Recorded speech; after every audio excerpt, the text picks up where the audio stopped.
Assalamualaikum warahmatullahi wabarakatuh. Salam sejahtera semuanya. Masuk ke pertemuan ketiga ya, melanjutkan mata kuliah komunikasi data yang kemarin. Untuk hari ini kita belajar tentang arsitektur komunikasi komputer. Oke, jadi bagaimana cara-caranya di dalam komunikasi di komputer itu agar bisa menyampaikan data dengan baik dan benar. Nah, di dalam perangkat komunikasi itu terdapat layer atau beberapa layanan ya yang kita namakan model OSI. Ya, model OSI atau Open System Interconnection ya, atau kita singkat OSI model atau model OSI. OSI dan ISDN atau Integrated Service Digital Network adalah bentuk komunikasi internasional ya. OSI ini diperkenalkan oleh ISO. Jadi yang memperkenalkan ada ISO atau International Standard Organisasi ya, Organization atau organisasi standar internasional ya, di mana dia akan menerapkan beberapa aturan atau protokol yang harus diikuti oleh semua komunikasi data. Nah, tujuannya supaya setiap komputer atau terminal yang dihubungkan ke jaringan dapat berkomunikasi dengan komputer atau terminal lain yang dihubungkan menggunakan jaringan yang sama maupun berbeda. Ya, kita sebut juga sebagai sistem terbuka atau open system. Jadi walaupun merek perangkatnya berbeda, kecepatannya berbeda, kemudian kemampuannya atau jarak yang bermacam-macam tempuhnya ya, ada yang jauh, ada yang dekat, ada yang lokal, ada yang internasional juga. Nah, itu semua jika menggunakan standar ini maka bisa mengalirkan data itu secara tepat tanpa ada error ya. Nah, selanjutnya organisasi lain yang pembakuan juga di komunikasi data, ada yang lain ya, namanya AIA, Electronic Industries Association. Ini biasanya digunakan oleh pabrik-pabrik elektronika di Amerika Serikat. Lalu CCITT, Komite Consultative Internationale de Telegraphique et Telephonique ya. Ini dari kata-katanya juga udah kelihatan ini ya, digunakan untuk di Eropa sana. International Telecommunication Union, oke. Atau sekarang namanya ini ya, itu namanya ITU. CCITT sekarang dikenal dengan I2T ya. Lalu ISO. Nah, ISO yang banyak kita pakai di Asia yang tadi Ibu jelaskan ya, International Standard Organization. ANSI juga banyak dipakai cuman di Amerika sana. IEEE, Institute of Electronics Engineer, ini juga banyak dipatenkan di perangkat-perangkat hardware komunikasi data. Jadi setiap perangkat kita itu semua sudah disetting dari pabriknya agar bisa didetek, kemudian bisa dicek di ini ya, kodenya yang ada di perangkat itu atau di hardware itu bisa dikenali oleh perangkat komunikasi lain ya, sehingga walaupun berbeda merek, berbeda kecepatan dan harga, kemudian berbeda negara dan lain-lain, tetap bisa saling berkomunikasi karena pakai standar pembakuan yang sama.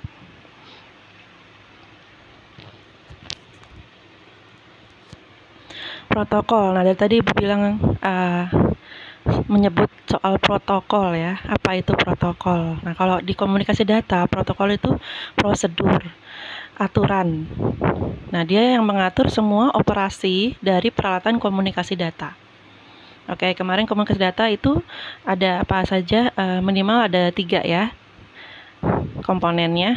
Ada pengirim, ada media transmisinya, dan ada penerima ya. Nah, di situ ada protokol. Jadi prosedur dan aturan-aturan yang mengontrol semua peralatan komunikasi itu supaya bisa berfungsi. Fungsinya untuk apa? Untuk bisa mengirimkan data antara pengirim dan penerima, menyalurkan informasi ya dengan keadilan yang tinggi.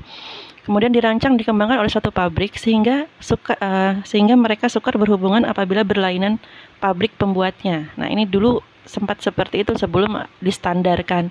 Kalau sekarang semua sudah standar ya. Kalaupun tidak dikenali, biasanya kita harus install dulu drivernya, baru bisa nanti dikenali dan sebagainya. Kalau sekarang dia udah plug and play ya, jadi udah otomatis terdetek dan bisa langsung digunakan untuk komunikasi. OSI ya, tadi Ibu bicara tentang OSI model atau OSI, model OSI kalau Indonesianya. Ada 7 lapisan atau layer yang menentukan berbagai macam fungsi dan operasi sistem ya. OSI ini adalah himpunan dari satu atau lebih komputer beserta perangkat lunaknya ya. Terminal, operator, proses, alat penyalur informasi. Nah, dia yang melaksanakan pengolahan data dan penyaluran informasi. Sifatnya eksternal sistem. Tadi yang sebelumnya open system ya. Misalnya protokol komunikasi, karena hal ini memungkinkan disambungkannya peralatan-peralatan dari perusahaan yang berbeda. Model OSI menentukan fungsi-fungsi pada setiap stasiun harus dijalankan sebelum suatu pesan dikirimkan atau diterima. Pesan pada sisi pengirim akan bergerak dari atas ke bawah. Setiap lapisan akan menambahkan semacam header ke pesan tersebut. Nah, jadi nanti ada 7 lapisan. Itu dari lapisan fisik yang paling dasar yang paling pertama, nanti dia lanjut terus sampai ke nanti kalian melihat pesan itu di layout, misalkan di layar ponsel kalian. Nah, itu layer yang paling akhir ya. Nah, itu bisa sampai di layar ponsel kalian itu melewati beberapa layer tadi, 7 layer tadi ya. Kalau satu layernya sudah tidak bisa meneruskan, maka akan terputus datanya. Bisa jadi dia merecovery, kalau bisa direcovery, kalau enggak dia akan mereplay atau minta dikirim ulang.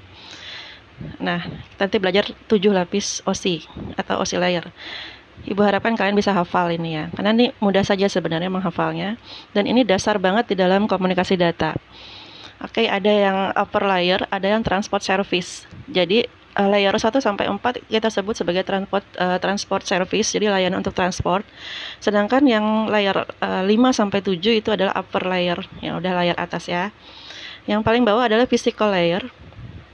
Physical layer tadi menangani dari pada saat kalian mengirimkan data, misalkan kemarin kata-katanya halo. Nah, halo itu hanya nanti diubah menjadi bit-bit biner.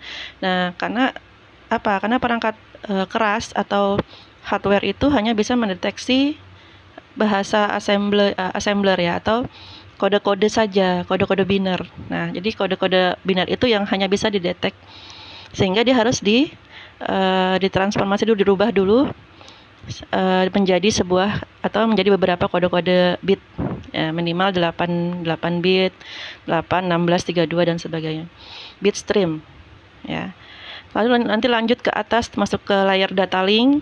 Data link nanti tetap dia mendeteksi error, apakah ada bit yang lost, apakah ada bit yang berubah. Karena kemarin Ibu jelaskan kan, saat data ditransport itu pasti banyak ada noise, gangguan, draw, baik dari perangkat yang berdekatan, sinyal berdekatan. Nah, itu membuat beberapa data kita rusak atau lost atau hilang ya. Nah, itu terus di error detect di data link. Lalu dia akan lanjutkan lagi ke atasnya lagi, ke layer atasnya, ke network layer, masuk ke jaringan. Lalu nanti diteruskan ke transport layer. Nah, di situ untuk end-to-end error control. Jadi kontrolnya harus tetap dijaga di situ, dipastikan semua tidak error, baru nanti masuk ke upper layer di session layer.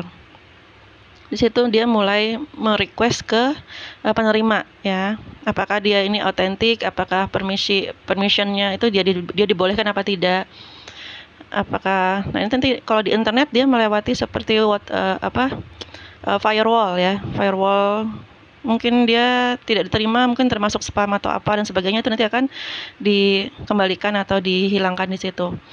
Lalu nanti kalau memang diterima, dia akan masuk ke presentation layer. Di situ mulai dikompres, dienkripsi. Tadi yang halo, kata-kata halo tadi hanya jadi 00, 110, A-nya jadi 11000. Bit-bit itu tadi nanti akan yang enkripsi tadi akan disatukan lagi, dikembalikan lagi menjadi kata halo ya. Nah, kata halo itu nanti masuk ke application layer, sehingga yang kalian lihat di layout ponsel kalian tulisan teks halo, jadi bukan bit biner lagi ya. Nah, jadi kayak gitu. Nah, jadi yang mau gambar, mau tulisan, mau teks, mau dan sebagainya, semua akan dikonversi melalui fisik itu menjadi bit-bit biner 0 atau 1, kode-kode. Nanti kita bayar kode ASCII ya, kode standar untuk menentukan itu termasuk apa, huruf apa, mungkin dia gambar apa, nah gitu. Nah, nanti pada saat melewati presentation layer, dia akan diubah lagi, dibalik lagi menjadi teks. Sehingga yang kalian lihat di application layer adalah teks tadi, halo. Nah, ini 7 layer ini tolong dihafal. Jangan sampai tertukar.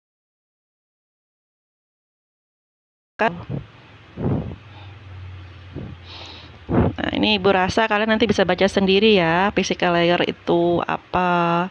Mungkin yang dulu jurusannya TKJ waktu SMA-nya, SMK udah tahu ini dari peralatan hub, kemudian router, lalu konektor ya, yang RJ45 itu.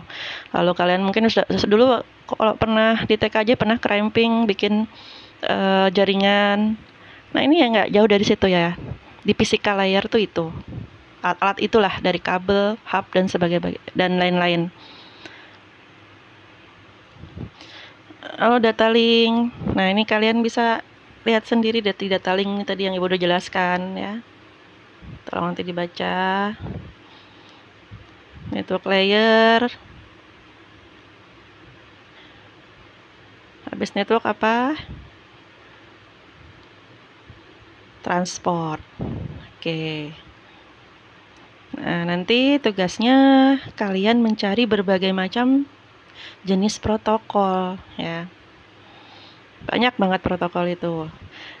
Untuk kalian mengupload gambar aja, mengunduh gambar pakai FTP, file transport protokol.